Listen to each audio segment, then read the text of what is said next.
j'ai commencé à enquêter sur les corps incorruptibles, je m'attendais à trouver des explications simples.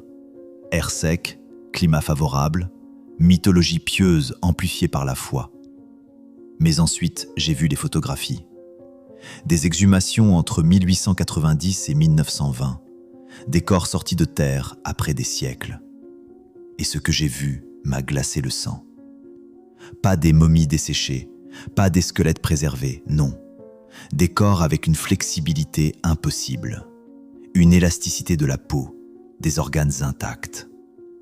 J'ai trouvé des rapports médicaux datant de 1902, une commission du Vatican. Ils décrivaient des structures cellulaires qui ne devraient pas exister après la mort. Aucune technique d'embaumement, des climats humides, des réinhumations multiples.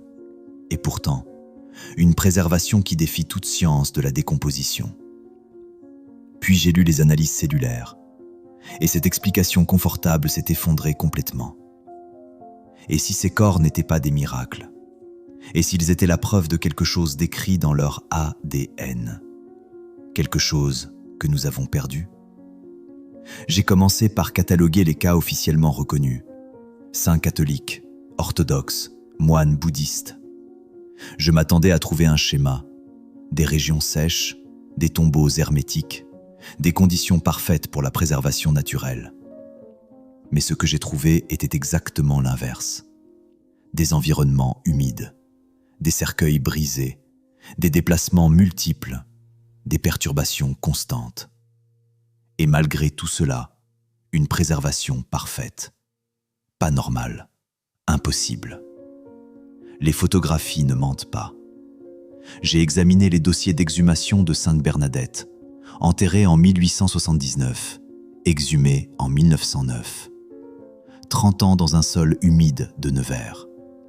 Le cercueil était pourri, l'eau avait pénétré, mais son corps était intact. Peau souple, très reconnaissable. Les témoins ont décrit une élasticité au toucher, pas raide, pas momifiée, souple. Puis il y a Ambo Lama Itijelov, enterré en 1927 en Sibérie, exhumé en 1955, puis à nouveau en 2002, 75 ans. Les moines ont rapporté que son corps était assis en position de lotus, peau intacte, articulations flexibles, aucun signe de décomposition. En 2002, des médecins ont examiné le corps. Leur rapport mentionnait une impossibilité biologique. Les tissus ne montraient aucune colonisation bactérienne. Aucune. Ce n'était pas un cas isolé. J'ai trouvé 23 cas documentés à travers différents contextes religieux. Catholiques en Europe, orthodoxes en Russie, bouddhistes en Asie. Différents climats, différentes méthodes d'enterrement, différentes époques. Mais le même résultat, impossible. Une préservation qui ne devrait pas exister. Les rapports médicaux du début du XXe siècle étaient les plus troublants. En 1902, une commission vaticane a examiné Sainte Catherine de Bologne. Des médecins, pas des prêtres. Ils ont prélevé des échantillons tissulaires, analysés au microscope. Leurs notes décrivaient des structures cellulaires, des membranes intactes, des noyaux visibles, des choses qui s'effondrent quelques semaines après la mort, mais là, après des siècles, toujours présentes. Et puis j'ai remarqué quelque chose d'étrange. Les protocoles d'examen ont changé après les années 1920. Les rapports antérieurs contenaient des analyses cellulaires détaillées, des descriptions microscopiques précises, des mesures biologiques. Mais après 1920, les rapports sont devenus vagues, spirituels, moins scientifiques. Comme si quelqu'un avait décidé d'arrêter de regarder de trop près. J'ai cherché les dossiers d'exhumation d'avant 1850. Ils devraient exister. Les églises tenaient des registres méticuleux. Mais ces dossiers ont disparu, perdus lors de consolidation d'archives, détruits dans des incendies. Toujours la même explication, toujours la même absence. Et les échantillons tissulaires prélevés lors des examens du XIXe siècle, ceux mentionnés dans les lettres entre médecins, ceux analysés par les commissions scientifiques de Napoléon entre 1806 et 1810, leur localisation actuelle, inconnue, disparue lors d'une réorganisation des archives dans les années 1890. Mais ce qui m'a vraiment arrêté, c'est la géographie. J'ai cartographié tous les cas documentés et j'ai remarqué un regroupement, pas aléatoire, spécifique, des régions marquées comme Tartarie sur les cartes d'avant 1850, une concentration impossible à ignorer, et les sites d'enterrement eux-mêmes, les cathédrales, les monastères. Ils partageaient des caractéristiques architecturales, des géométries de fondation spécifiques, une proximité avec des canaux d'eau souterrains, une utilisation particulière de combinaisons de pierres, calcaire et granit ensemble, toujours les mêmes matériaux. Les dates de construction se regroupaient, 1700 à 1850, la même période que l'effacement de la Tartarie, la même fenêtre temporelle où quelque chose a été perdu. Et c'est là que j'ai remarqué le sang, du sang liquide. Dans des corps enterrés depuis 300 ans, le sang ne devrait pas rester liquide, pas après des siècles, pas même après des jours. La coagulation commence immédiatement après la mort. Les cellules se dégradent, l'hémoglobine se décompose. En 24 heures, le sang devient une masse brune et sèche. C'est la biologie de base, c'est ce qui arrive. Toujours. Sauf que ce n'est pas ce qui arrive avec ces corps. J'ai examiné le cas de Saint-Janvier à Naples. Son sang est conservé dans 2 ampoules, scellées depuis le XIVe siècle. Et ce sang se liquéfie. Pas une fois, pas par accident, mais de manière cyclique. 18 fois par an en moyenne. Documenté, photographié, témoin par des milliers de personnes. Les archives de la cathédrale de Naples contiennent des photographies des années 1890, des ampoules tenues par des prêtres. Le sang solidifié devient liquide. Les témoins décrivent un changement de couleur, du brun foncé au rouge brillant, comme du sang frais, comme du sang vivant. Il y a aussi Saint Pantaléon, à Madrid. Son sang suit le même cycle, liquéfaction le jour de sa fête, puis solidification, encore et encore, depuis des siècles. Les témoignages notariés des comités d'exhumation décrivent quelque chose d'encore plus troublant. Du sang qui coule de blessures vieilles de plusieurs siècles. Pas des traces séchées, du sang liquide, rouge, qui répond à la température et au mouvement. J'ai cherché des explications scientifiques, peut-être une réaction chimique particulière, peut-être des sels qui retiennent l'humidité. Mais les analyses chimiques réalisées dans les années 1900 ont écarté ces possibilités. Les tests spectroscopiques montraient de l'hémoglobine, du vrai sang, pas un substitut, pas une illusion chimique. Et c'est là que l'impossibilité devient écrasante. L'hémolyse, la rupture des globules rouges, se produit dans les 24 à 72 heures suivant la mort, dans toute la biologie connue, sans exception.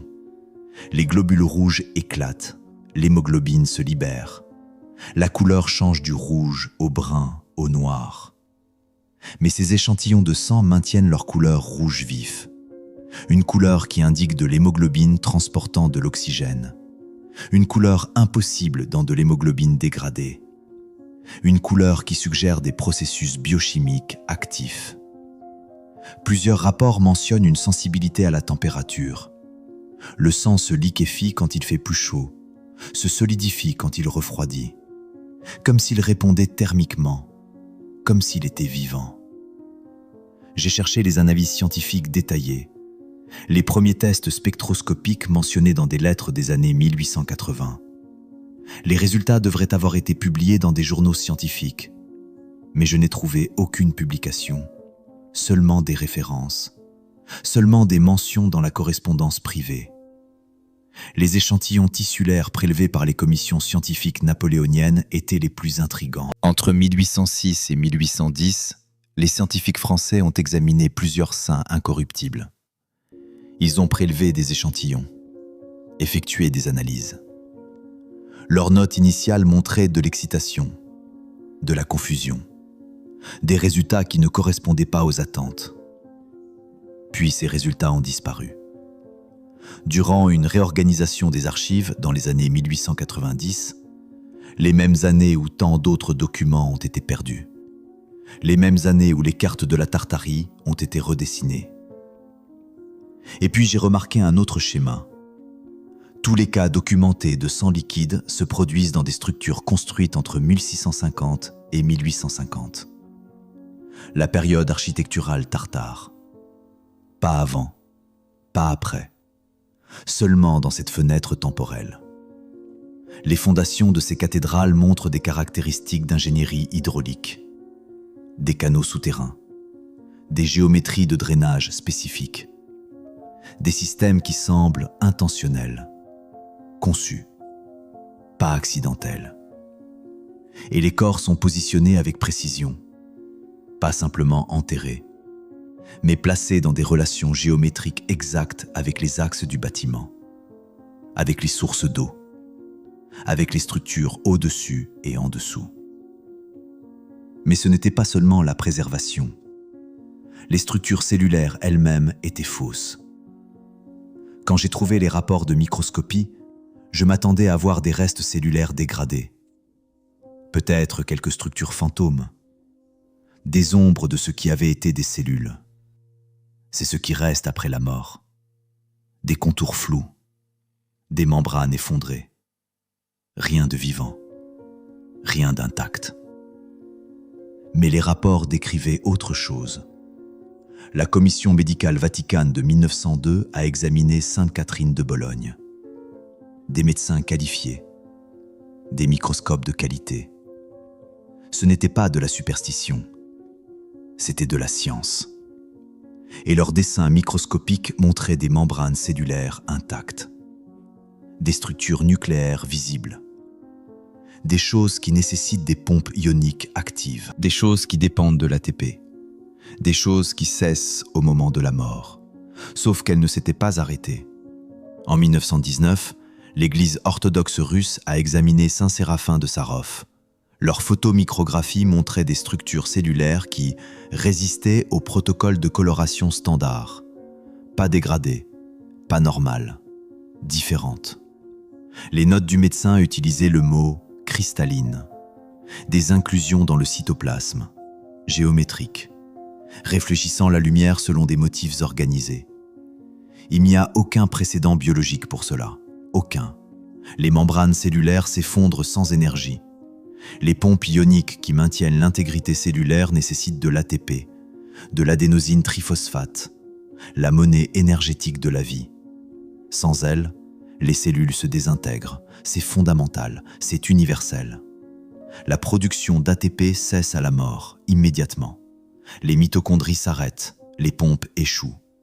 Les membranes perdent leur gradient. Et en quelques heures, la structure cellulaire s'effondre.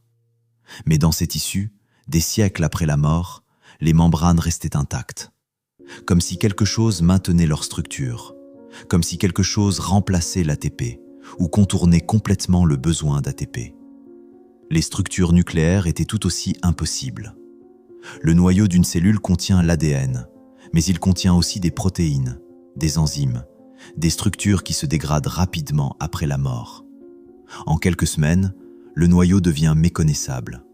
Il s'effondre en une masse sans forme. Mais les rapports décrivaient des noyaux avec des structures visibles, définies, organisées. Et puis il y avait ces inclusions cristallines, mentionnées dans plusieurs rapports d'examen, toujours décrites de la même manière, géométriques, organisées, réfléchissant la lumière selon des motifs qui suggéraient une structure interne, pas aléatoire, pas le résultat de la décomposition, intentionnelle. En 1907, un médecin français a présenté des résultats à l'Académie des sciences.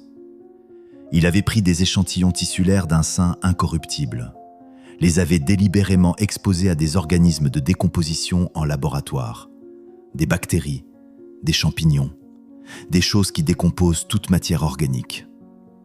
Les tissus ont résisté. Aucune colonisation bactérienne, aucune croissance fongique. Comme si les cellules repoussaient activement la décomposition. Ces résultats ont été rejetés comme contamination, jamais reproduits, jamais suivis. J'ai cherché le rapport complet de la Commission vaticane de 1902. Seulement un résumé a été publié.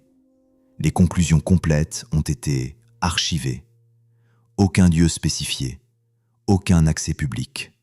Juste archivé, quelque part. Les examens médicaux orthodoxes russes entre 1900 et 1920 étaient plus détaillés. jusqu'à ce qu'il soit détruit durant la période soviétique. Seulement des notes fragmentaires survivent, dans les archives des émigrés. Jamais complètes, toujours partielles. Et les échantillons tissulaires, ceux prélevés lors de ces examens, systématiquement détruits ou perdus dans les années 1930, à travers plusieurs institutions, différents pays, mais le même résultat, disparition complète. Les examinateurs ont noté quelque chose d'autre. Un contenu minéral inhabituel dans les échantillons d'os, cohérent avec une exposition à de l'eau à haute teneur en silice. Pas atypique, pas normal, spécifique. Les sites d'enterrement étaient systématiquement situés au-dessus de réseaux d'eau souterrains, cartographiés dans des relevés hydrauliques d'avant 1850. Pas accidentel, pas aléatoire, positionnés avec précision au-dessus de sources d'eau spécifiques. Et ces inclusions cristallines dans les cellules. La terminologie utilisée pour les décrire correspondait à la terminologie utilisée pour décrire les matériaux de construction tartares, dans des textes d'ingénierie fragmentaire du XVIIIe siècle. Les mêmes mots, les mêmes descriptions, les mêmes structures géométriques. Et puis j'ai trouvé les études ADN, celles qui n'auraient jamais dû être publiées. Les analyses ADN modernes auraient dû tout expliquer. La technologie existe, les méthodes sont établies. Extraire l'ADN de tissus anciens, le séquencer, comprendre ce qui rend ces corps différents. C'est simple, c'est de la science standard. Sauf que les résultats n'ont jamais été publiés. J'ai trouvé un résumé de conférence de 2003, un symposium de biologie moléculaire. Le titre mentionnait « Des marqueurs génétiques anormaux dans des échantillons de sein ». Intriguant, prometteur. Le genre de découverte qui mérite une publication complète. Mais aucune publication n'a suivi. Seulement ce résumé, seulement ces quelques lignes, puis silence. En 2008, une université a approuvé une proposition de recherche. Séquencer l'ADN de 3 seins incorruptibles. Le budget était alloué, l'équipe était assemblée, les échantillons étaient sécurisés. Le projet a commencé. Les résultats n'ont jamais été publiés. Le projet a été terminé en 2011. Raison officielle, contamination des échantillons. Toutes les données brutes ont été corrompues lors d'une migration de serveurs. Puis en 2015, des emails ont fuité. Correspondance entre chercheurs travaillant sur ces analyses ADN. Les phrases étaient prudentes, obliques, mais le message était clair. Résultats inacceptables nécessitant une interprétation alternative. Pas des résultats incorrects, pas des données invalides, inacceptables. L'un des résumés retirés mentionnait des brins d'ADN intacts, pas fragmentés. Après 50 ans, l'ADN se fragmente en morceaux de moins de 100 paires de bases. C'est la dégradation standard, c'est inévitable. Mais ces échantillons montraient des brins intacts, longs, organisés, comme de l'ADN frais. Un autre fragment mentionnait des séquences répétées non codantes ne correspondant pas aux bases de données du génome humain. Pas une variation, pas une mutation rare, des séquences qui n'existent pas dans le génome de référence. Et puis il y avait cette phrase dans un résumé retiré. Structure cristalline organisée modelée sur le squelette de l'ADN. Pas un langage aléatoire, pas une métaphore, modelée, suggérant une ingénierie moléculaire intentionnelle. L'ADN ne modélise pas naturellement des structures cristallines. L'ADN stocke l'information génétique. Il code pour des protéines. Il ne dirige pas l'organisation minérale. Il ne crée pas de matrice cristalline. Ça ne fait pas partie de sa fonction. À moins qu'il n'ait été conçu pour le faire. J'ai cherché les chercheurs impliqués dans l'étude de 2003. Le présentateur de la conférence a publié 4 articles dans les 2 années suivant cette présentation, tous sur la génétique des seins, tous montrant de l'enthousiasme, puis plus rien. Ces publications suivantes portaient sur des sujets complètement différents. Aucune mention de cette recherche antérieure, comme s'il avait été redirigé. L'équipe de 2008 s'est dispersée, 3 chercheurs principaux. En 2012, tous avaient quitté la recherche génétique. Nouveau département, nouveau centre d'intérêt, nouveau financement. Aucun n'a jamais mentionné publiquement le projet des seins. Les échantillons tissulaires utilisés pour ces extractions d'ADN ont été retournés aux autorités ecclésiastiques. Localisation actuelle, inconnue. Aucun accès indépendant permis. Aucune possibilité de reproduire les études. Mais un fragment d'email a retenu mon attention. Une comparaison mentionnée avec des échantillons archéologiques de sites d'enterrement d'avant 1850 en Asie centrale. L'ancien cœur de la Tartarie, suggérant une préservation similaire dans des contextes non religieux. Le même email faisait référence à l'hypothèse de l'harmonie architecturale, reliant les fréquences de résonance des bâtiments à la préservation cellulaire. Une direction de recherche explicitement interdite par l'institution de financement. Pas interdite parce qu'elle était fausse, interdite parce qu'elle menait quelque part d'inacceptable. Les bases de données universitaires montrent que les propositions de recherche impliquant des échantillons de seins ont reçu des classifications de comités d'éthique dans les années 2010, rendant les études comparatives avec la population générale éthiquement interdites. Pas scientifiquement invalides, éthiquement interdites. C'est une façon commode d'arrêter la recherche sans dire pourquoi. Les données brutes des études préliminaires ont été supprimées des serveurs lors de mise à jour de sécurité. Plusieurs universités, même calendrier, même explication, même résultat. Perte complète de données. Mais les résumés restent, les fragments subsistent, les emails ont fuité, et ils racontent une histoire d'ADN qui ne devrait pas exister, de structures qui ne devraient pas être possibles, de préservation qui suggère une conception. Et cela nous amène à l'élément architectural dont personne ne parle, la géométrie spécifique de chaque site de préservation. J'ai commencé à mesurer les cryptes, les chambres funéraires où ces corps incorruptibles reposent. Je m'attendais à des variations aléatoires, différentes tailles, différentes formes, différentes orientations. C'est ce qu'on trouve normalement. Chaque bâtiment est unique, chaque architecture reflète son époque et son lieu. Mais ce n'est pas ce que j'ai trouvé. J'ai examiné les plans architecturaux originaux quand ils étaient disponibles. Des relevés des années 1870 aux années 1920. Des plans de cathédrales à travers l'Europe. Des monastères en Russie. Des temples en Asie. Et j'ai vu des ratios répétés, des orientations identiques, des relations proportionnelles à travers des sites géographiquement distants. Les dimensions des cryptes suivaient le nombre d'or, phi 1,618. Encore et encore. Pas approximativement, précisément. Les proportions de longueur par rapport à la largeur, de hauteur par rapport à la longueur, toutes basées sur phi. Les profondeurs de fondation étaient identiques, exactement 3,7 mètres sous le niveau du sol. À travers 23 sites différents pays, différentes périodes de construction, mais la même profondeur exacte, au centimètre près. L'orientation au nord magnétique, dans les limites de 0,5 degrés. Une précision qui nécessite des instruments d'arpentage avancés, pas disponibles dans les périodes de construction officielles de ces bâtiments. J'ai chargé les dimensions dans un logiciel de modélisation acoustique, un outil moderne utilisé pour concevoir des salles de concert, des studios d'enregistrement, des espaces où le son compte. Et j'ai découvert quelque chose d'impossible. Les chambres étaient conçues comme des cavités de résonance, accordées à des fréquences spécifiques, toutes se regroupant autour de 7,83 Hz, la résonance de Schumann, la fréquence électromagnétique de base de la Terre.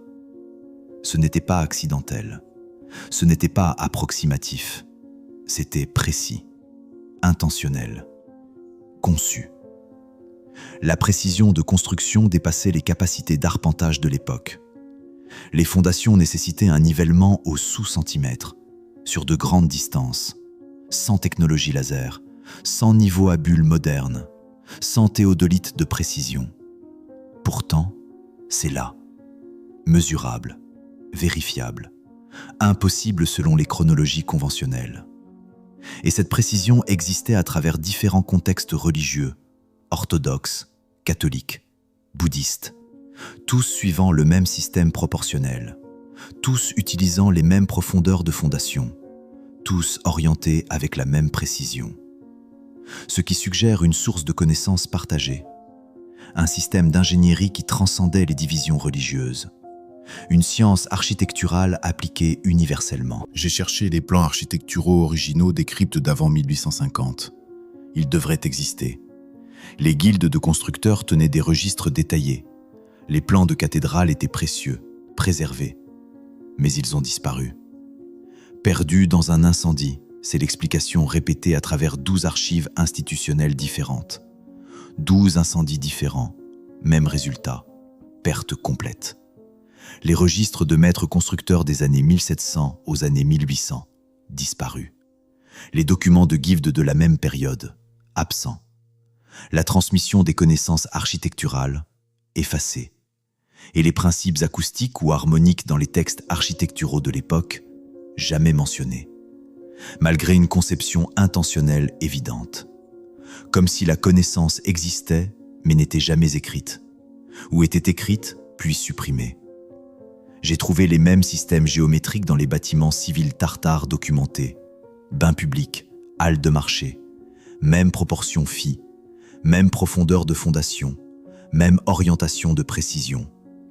Des fragments architecturaux tartares décrits dans des manuscrits d'ingénierie du XVIIIe siècle supprimés.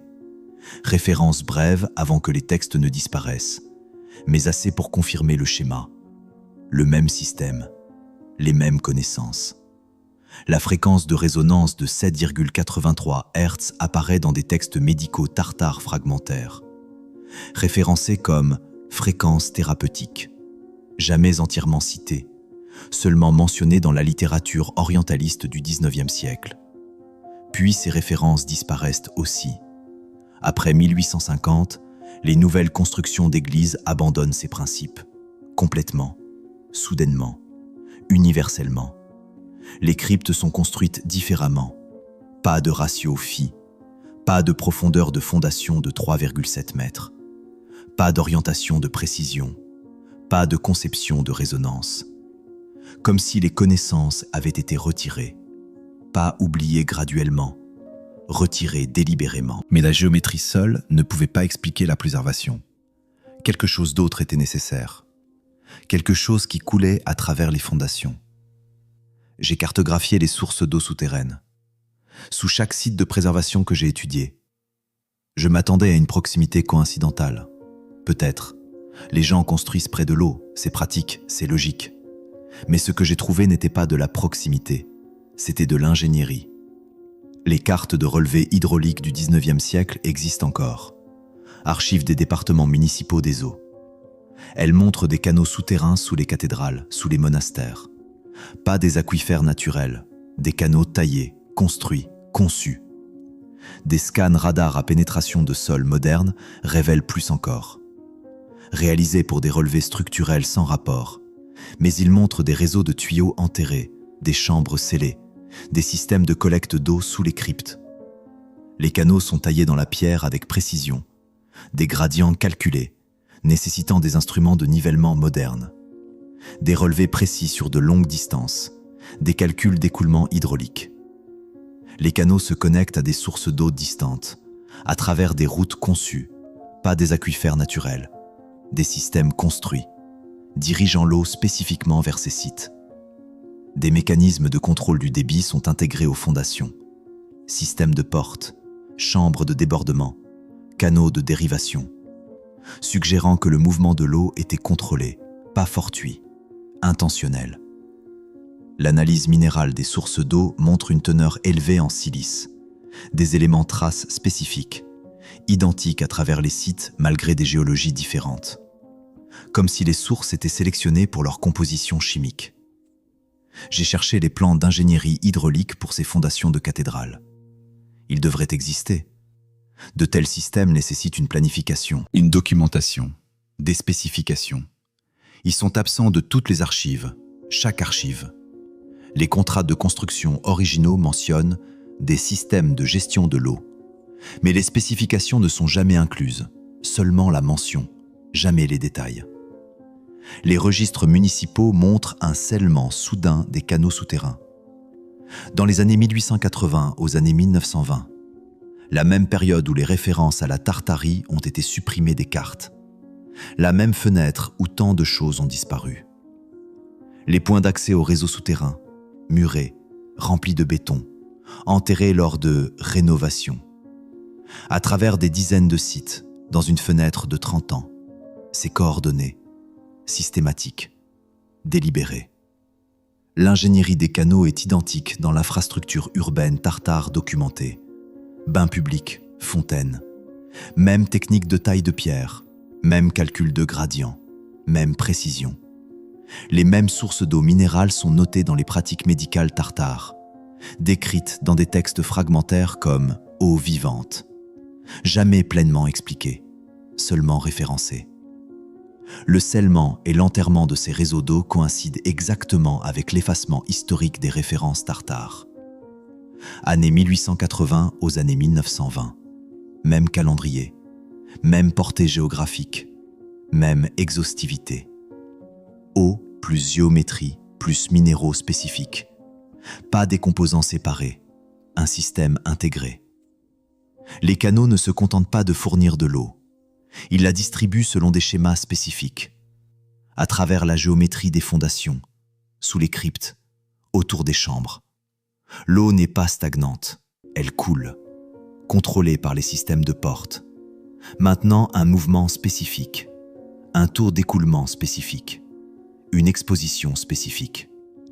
Et les cryptes sont positionnées précisément par rapport à ces canaux d'eau, pas au-dessus, pas à côté, mais dans des relations géométriques calculées, des distances spécifiques, des angles spécifiques. C'est un système, pas une architecture, une machine, eau transportant des minéraux, géométrie créant une résonance, le tout intégré dans une structure qui fait quelque chose de spécifique, quelque chose d'intentionnel. Et c'est là que j'ai réalisé. Les corps n'étaient pas la technologie, les bâtiments l'étaient. Je devais recadrer toute mon enquête. Je ne regardais pas des conteneurs, je regardais des systèmes actifs, des machines construites de pierre et d'eau, des machines qui fonctionnent encore, des siècles après leur construction, combinant géométrie, eau, minéraux et résonance pour créer un environnement de préservation. J'ai créé des diagrammes d'analyse composite, superposant les canaux d'eau de fondation, plus la géométrie des cryptes, plus le positionnement des corps, plus les propriétés acoustiques des bâtiments. Et j'ai vu le système complet. Les photographies historiques montrent ce qui était étiqueté comme système de ventilation dans les cryptes. Mais ce ne sont pas des conduits de ventilation. Ce sont des chambres de résonance, conçues, formées, précises.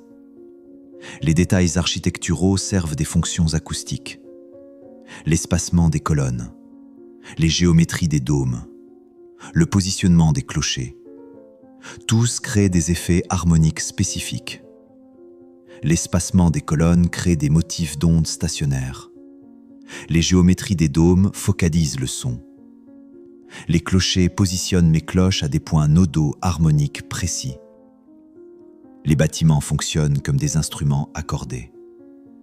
Les fréquences des cloches correspondent à la résonance des cryptes. L'espacement des colonnes module les propriétés acoustiques.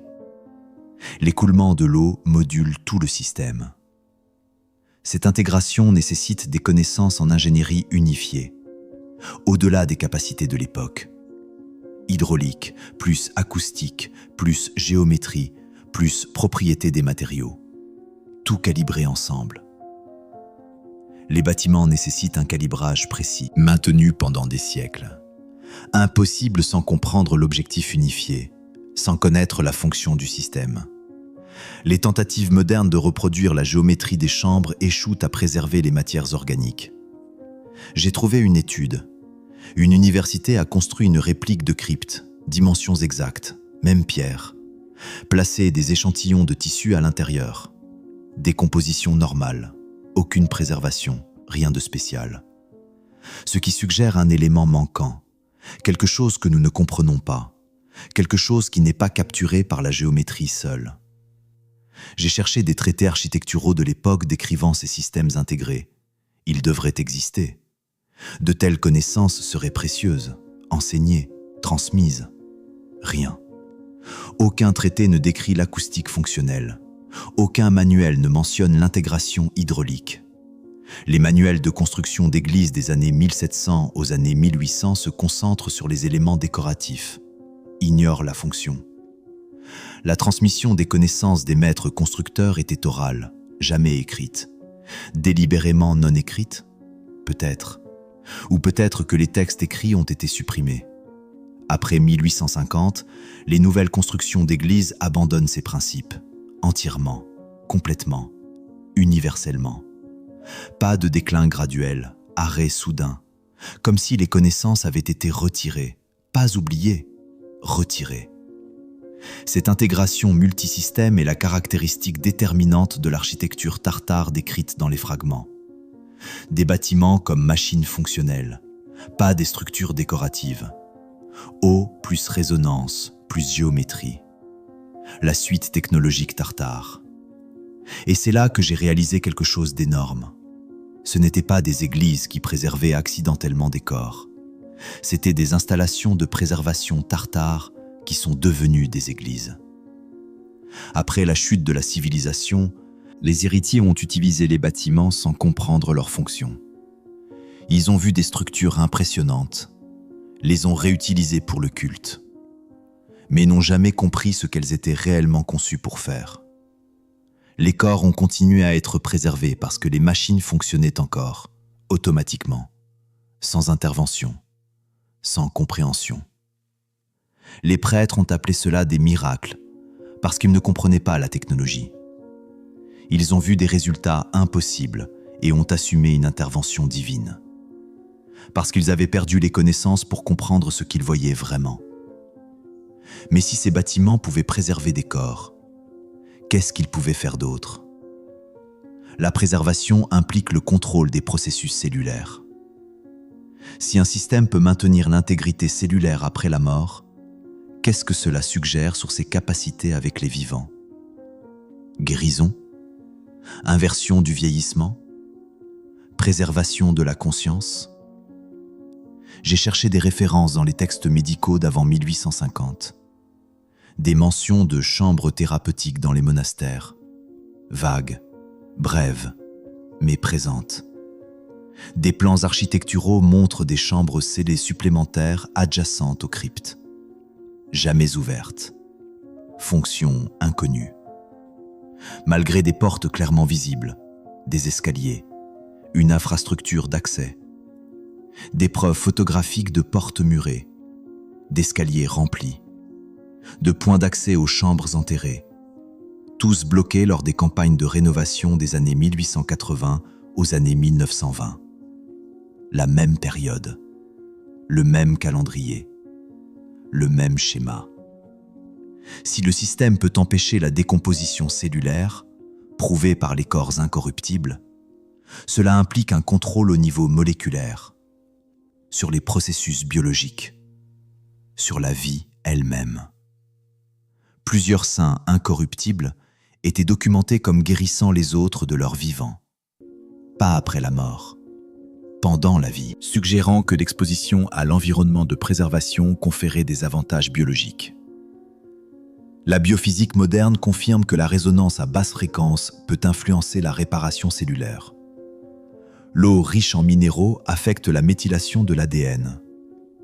L'organisation géométrique de l'espace impacte les champs bioélectriques.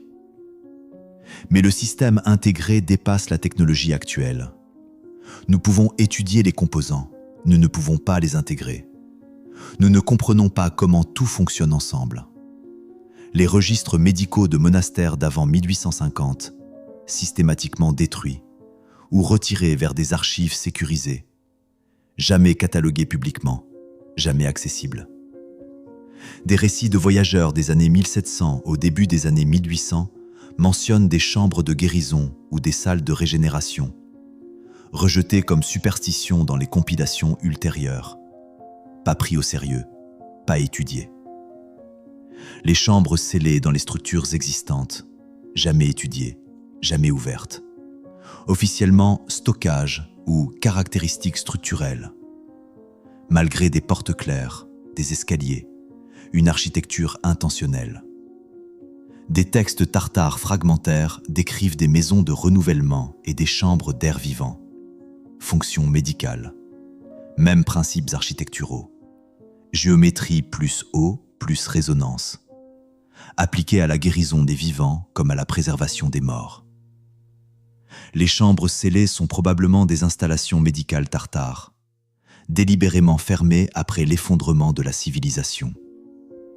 La connaissance de leur usage a été perdue, donc elles ont été cachées plutôt que mal utilisées. Cachées parce qu'elles ne pouvaient pas être comprises. Cachées parce qu'elles suggéraient des capacités au-delà de la compréhension. Cachées parce qu'elles prouvaient que quelque chose avait été perdu.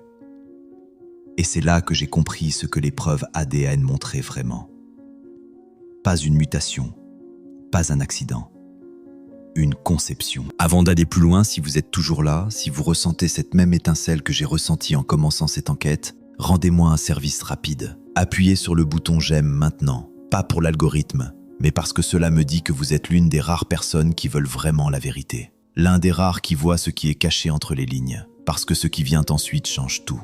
Je suis retourné aux découvertes ADN supprimées avec un nouveau cadre. Pas chercher une explication de la préservation, mais demander si l'ADN lui-même avait été conçu pour interagir avec la technologie architecturale tartare. Les sections caviardées de la proposition d'études génétiques de 2008, montrant l'aperçu de séquences génétiques non standards trouvées dans les échantillons, jamais pleinement décrites, toujours cachées. Les notes de conférence divulguées de 2003 mentionnant des régions d'ADN modelées sur le cristallin. Des sections qui organisent des structures minérales cristallines le long du squelette génétique. Pas une fonction ADN normale, pas une capacité biologique standard. Des références historiques à des lignées et des familles choisies dans les registres de monastères. Pas un langage spirituel, une terminologie technique, décrivant quelque chose de spécifique, quelque chose de génétique. L'ADN humain standard ne peut pas modéliser des structures cristallines. Cela nécessite des séquences de nucléotides spécifiques, pas trouvées dans le génome de référence, pas dans la biologie humaine normale. Les séquences répétées non codantes, mentionnées dans les articles retirés, suggèrent une insertion intentionnelle, pas une mutation aléatoire, pas une variation évolutive, une conception. L'ADN modelé sur le cristallin permettrait aux structures cellulaires d'organiser des matrices minérales, expliquant la préservation via le renforcement minéral des membranes cellulaires, les inclusions cristallines observées dans les examens de tissus, les structures géométriques décrites par les médecins. Ce niveau d'ingénierie génétique est impossible avec la technologie actuelle, et encore moins avec des capacités prémodernes, à moins que les capacités prémodernes ne soient pas primitives. Tous les échantillons génétiques de saints incorruptibles, retournés au contrôle de l'Église en 2015. Aucun accès indépendant permis, aucune possibilité de vérifier, aucune chance de reproduire les études. Les chercheurs qui ont trouvé des séquences anormales, redirigés vers d'autres projets, financements refusés, carrières déplacées loin de cette recherche. Les comités d'éthique universitaires ont soudainement appliqué des classifications aux années 2010, rendant les études comparatives avec la population générale éthiquement interdites. Pas scientifiquement invalides, éthiquement interdites. Un moyen commode d'arrêter la recherche sans expliquer pourquoi. Les données génétiques brutes des études préliminaires. Supprimer des serveurs lors de mises à jour de sécurité. Plusieurs universités, même calendrier, même résultat. Perte complète. Si la civilisation tartare possédait des capacités d'ingénierie génétique, elle aurait pu créer des populations conçues pour s'interfacer avec leur technologie architecturale. Les corps préservés ne sont pas des miracles. Ce sont des individus avec une génétique conçue, placés dans des bâtiments conçus pour activer ces caractéristiques génétiques. Les inclusions cristallines observées dans les cellules sont des structures minérales organisées par des modèles génétiques, technologie fonctionnant exactement comme conçue. Des siècles après l'effondrement de la civilisation. Les bâtiments fonctionnent toujours. L'ADN conçu répond toujours. Le système fonctionne automatiquement, sans comprendre, sans intervention, parce qu'il a été construit pour durer. Mais cela soulève la question que personne ne veut poser. S'il pouvait concevoir l'ADN à l'époque, qu'est-il arrivé à cette capacité? J'ai examiné le calendrier de la perte de connaissances. Je m'attendais à un déclin graduel, des siècles d'érosion, des connaissances oubliées lentement à mesure que les civilisations changeaient. Mais ce que j'ai trouvé était un effacement soudain et systématique. Entre 1850 et 1920, coïncidant avec la révolution industrielle, présentée comme progrès, des cartes des années 1850 montrent la Tartarie. Des cartes des années 1880 ne la montrent pas. Des encyclopédies des années 1860 contiennent des entrées tartares. Des éditions des années 1900 ont des entrées supprimées. Les techniques de construction architecturale, années 1700 à 1840, intégration hydraulique géométrique complexe, post-1850, simplifié, décoratif uniquement. Les capacités ont reculé, pas progressé. Les registres médicaux de monastères, détaillés jusqu'aux années 1850, épars et spirituels seulement après les années 1870. La précision remplacée par le vague, la science remplacée par la superstition. L'impossibilité devient évidente. La période primitive, pré-industrielle, possédait des connaissances perdues pendant l'avancement technologique. C'est à l'envers. C'est inversé. Les bâtiments construits dans les années 1700 à 1840 démontrent une précision d'ingénierie dépassant les capacités de la fin des années 1800. Les systèmes hydrauliques dans les structures pré-1850 sont plus sophistiqués que la plomberie moderne post-1850. La conception acoustique dans les vieilles cathédrales montre une compréhension harmonique absente de la construction plus récente. La progression est inversée. Moins de capacité après l'avancement. Les registres de guildes de maîtres constructeurs des années 1700 à 1840, disparus lors de la dissolution des guildes dans les années 1860 à 1880 à travers l'Europe. Pas un processus naturel, une politique coordonnée. Les traités architecturaux décrivant les systèmes intégrés, retirés des catalogues de bibliothèques, marqués perdus ou obsolètes. Le processus de retrait réel est documenté. Changement d'inventaire, révision de catalogue. Mais les raisons ne sont jamais expliquées. La mémoire institutionnelle a été délibérément coupée en une seule génération. Pas un oubli graduel, une rupture forcée. L'effacement des références tartares des cartes et encyclopédies se produit dans la même fenêtre de 30 ans que la perte de connaissances architecturales. Pas une coïncidence. Un effort coordonné, unique. La civilisation tartare n'a pas été conquise militairement. Aucun registre de guerre massive. Elle a été effacée administrativement. Cartes redessinées, encyclopédies révisées, bâtiments réétiquetés, technologie oubliée. La capacité d'ingénierie génétique, les connaissances du système architectural et les applications médicales ont tous disparu ensemble, pendant la même période, à travers les mêmes mécanismes, délibérés, systématiques, complets. Ce n'était pas un déclin, c'était une rétrogradation, délibérée, forcée, coordonnée. La révolution industrielle nous a été présentée comme un progrès. Mais si vous regardez l'architecture, l'hydraulique, l'acoustique, l'intégration des systèmes, nous avons perdu des capacités, pas gagné. Nous avons échangé la connaissance intégrée contre la spécialisation, les systèmes holistiques contre les composants isolés, la technologie naturelle contre les machines forcées. Et cet échange a été présenté comme un progrès, comme une amélioration, comme une évolution. Mais c'était une rétrogradation. Et c'est là que j'ai trouvé ce qu'ils ont enterré, littéralement. Les preuves physiques d'enterrement délibéré, de scellement de technologie. Pendant les campagnes de rénovation des années 1870 à 1920, à travers les sites de préservation et les structures connexes, des photographies de construction des projets de rénovation, années 1880 à 1920, montrant des ouvriers remplissant des chambres souterraines de béton, murant des portes, retirant des éléments décoratifs qui étaient en fait des composants fonctionnels. Des registres municipaux documentant le scellement systématique des canaux d'eau souterrains, coordonnés, étendus, délibérés. Des radars à pénétration de sol provenant de relevés structurels modernes, montrant des pièces enterrées, des passages scellés, des chambres remplies sous les cathédrales et monastères, des espaces qui semblent délibérément cachés, pas effondrés, cachés.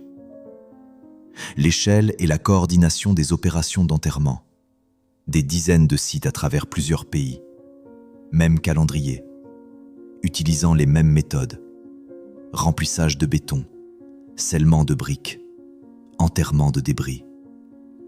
Les opérations nécessitaient un financement important, une autorité institutionnelle, une approbation centralisée. Ce n'étaient pas des rénovations locales, c'était une campagne coordonnée. De nombreux éléments scellés étaient des infrastructures fonctionnelles, canaux d'eau, systèmes de ventilation, passages d'accès, qui auraient été précieux, utiles, pourtant délibérément détruits ou cachés. Cela suggère que le véritable objectif des éléments était reconnu et craint, pas enterré par ignorance, enterré par compréhension. Les registres de projets de rénovation de cette période sont inhabituellement épars. Typiquement, de tels projets génèrent une documentation extensive. Mais pas ceci. Les spécifications pour les travaux de scellement et d'enterrement, absentes. Seulement les travaux de démolition et de remplissage documentés. Jamais les raisons. Jamais l'objectif. Jamais l'autorisation. Les témoignages d'ouvriers, les notes de contremaître, les rapports d'inspection, manquant dans les archives malgré la survie d'autres documents contemporains. Plusieurs archives montrent des preuves d'extraction sélective. Les dossiers de rénovation spécifiquement retirés, tandis que les dossiers adjacents restent. Suppression ciblée, pas perte aléatoire. Les éléments enterrés sont l'infrastructure technologique tartare, chambre de résonance, système de purification d'eau, réseau hydraulique, chambre de calcul géométrique. Après la perte de connaissance, les héritiers reconnaissaient les structures comme fonctionnelles, mais ne pouvaient pas les opérer, donc ils les ont scellées. Craintes comme païennes ou hérétiques, mais en fait craintes parce qu'ils ne les comprenaient pas. Craintes parce qu'elles prouvaient que quelque chose avait été perdu. Craintes parce qu'elles suggéraient une capacité au-delà de la compréhension.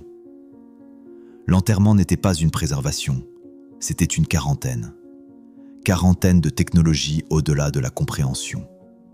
Quarantaine de preuves d'une civilisation supérieure. Quarantaine de questions qui ne pouvaient pas être répondues. Donc, ils ont rempli des chambres, muré les portes, enterré les passages, et prétendu qu'ils n'avaient jamais existé. Mais certaines chambres n'ont jamais été trouvées. Certaines restent scellées même aujourd'hui. J'ai catalogué les chambres scellées documentées mais jamais accédées dans les sites de préservation. Des preuves architecturales de leur fonction. Des raisons officielles pour la non-investigation. Des relevés architecturaux montrant des portes scellées dans les cryptes de cathédrales. Visibles dans les photographies, jamais ouvertes. Des scans radars à pénétration de sol révélant de grandes chambres sous les fondations de monastères. Cartographiées mais jamais excavées. Des escaliers taillés dans la pierre se terminant à des murs de briques. Des conduits de ventilation s'étendant vers des espaces enterrés. Preuve de chambres conçues pour l'accès, puis délibérément fermées. Les chambres sont situées dans des relations géométriques précises avec les cryptes de préservation. Pas de stockage aléatoire, pas d'espace perdu. Positionnement intentionnel. Fonction spécifique. La taille et l'effort de construction indiquent une fonction importante. Taillé dans la pierre, voûté, précisément formé. Pas de simple pièce de stockage, espace conçu. L'infrastructure de ventilation et d'accès prouve que l'objectif original nécessitait une présence humaine. Utilisation active, pas d'enterrement, mais fonction. pourtant scellée depuis plus d'un siècle. Malgré la valeur historique et archéologique, malgré l'intérêt scientifique, malgré la curiosité évidente. Les explications officielles, stabilité structurelle, préoccupation de préservation, contredisent la pratique standard. Des chambres similaires dans d'autres contextes sont excavées régulièrement, étudiées, documentées, mais pas celle-ci, jamais celle-ci. Les registres de construction originaux qui spécifieraient les fonctions de ces chambres, absents. Plusieurs chambres apparaissent dans les plans architecturaux du XVIIIe siècle avec des étiquettes. Mais les étiquettes ont été délibérément grattées ou effacées dans les documents archivés. Les registres de rénovation du XIXe siècle mentionnent les chambres, mais ne décrivent jamais le contenu avant le scellement, seulement qu'elles ont été scellées, jamais pourquoi, jamais ce qu'elles contenaient. Les catalogues d'archives répertorient des rapports d'inspection de chambres marqués manquants ou accès restreint, sans calendrier de déclassification, sans explication, juste, restreint, indéfiniment. Le positionnement des chambres suggère qu'elles sont des composants fonctionnels du système de préservation. Peut-être des salles de traitement de minéraux, des chambres d'énergisation de l'eau, des espaces de génération de résonance. Leur relation géométrique avec les cryptes de préservation est identique aux dispositions de bâtiments tartares décrites dans les fragments. Même proportion, même distance, mêmes angles. Le scellement délibéré suggère qu'elles contenaient soit une technologie intacte, soit des preuves trop claires pour être rejetées. Preuves qui prouveraient la thèse de la technologie héritée. Preuves qui ne pourraient pas être expliquées. Donc elles restent scellées. Pas pour des raisons structurelles, mais parce que les ouvrir prouverait quelque chose. Prouverait que nous avons hérité de ce que nous ne pouvons pas créer. Prouverait que nous avons rétrogradé. Prouverait que quelque chose a été perdu. Et cela nous amène à la question qui hante chaque image de cette enquête. Qu'est-ce qui se trouve d'autre en dessous? J'ai synthétisé tous les éléments en un cadre unifié.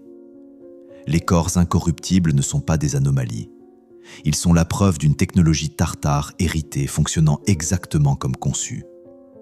Des siècles après l'effondrement de la civilisation, j'ai créé une carte composite, site de préservation superposé au territoire tartare d'avant 1850. Réseau d'eau souterrain, emplacement de chambres scellées, cas d'anomalies génétiques. Le modèle montre non pas des miracles dispersés, mais une distribution systématique. Vestige d'une infrastructure de civilisation intégrée, le système entier. Population génétiquement conçue plus chambre de résonance architecturale plus réseaux minéraux hydrauliques plus précision géométrique. Représente une intégration technologique au-delà des capacités actuelles. Nous ne pouvons pas le reproduire, malgré des outils et des connaissances avancées. Nous pouvons seulement l'observer fonctionnant sous forme dégradée.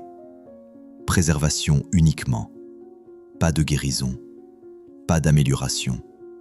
Juste la préservation. La science moderne peut décrire les composants.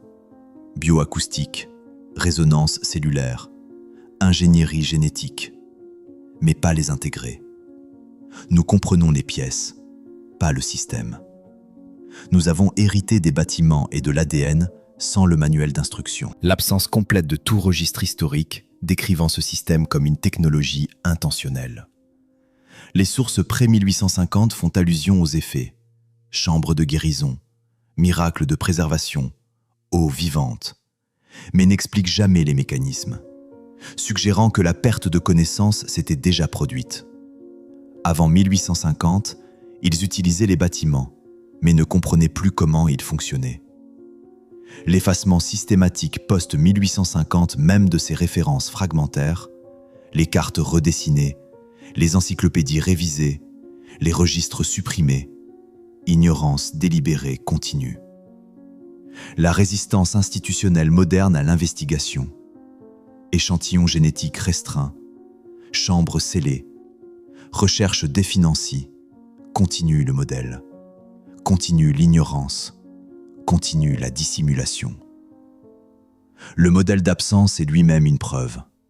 Pas seulement ce qui manque, mais comment ça manque. Systématiquement, complètement, délibérément.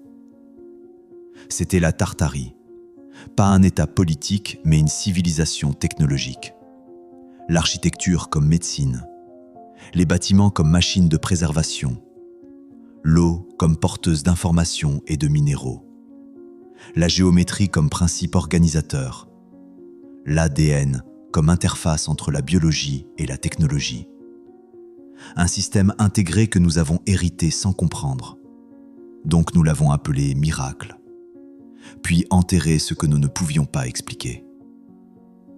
Les corps incorruptibles sont la preuve non pas d'une intervention divine, mais d'une technologie fonctionnant exactement comme conçue, des siècles après la disparition de ses créateurs. Les corps ne pourrissent pas parce qu'ils n'ont jamais été censés le faire. Ils ont été conçus par des gens qui comprenaient la biologie et l'architecture comme une seule science. Des gens qui intégraient la génétique et la géométrie. Des gens qui construisaient des machines qui soutiennent la vie pendant des siècles.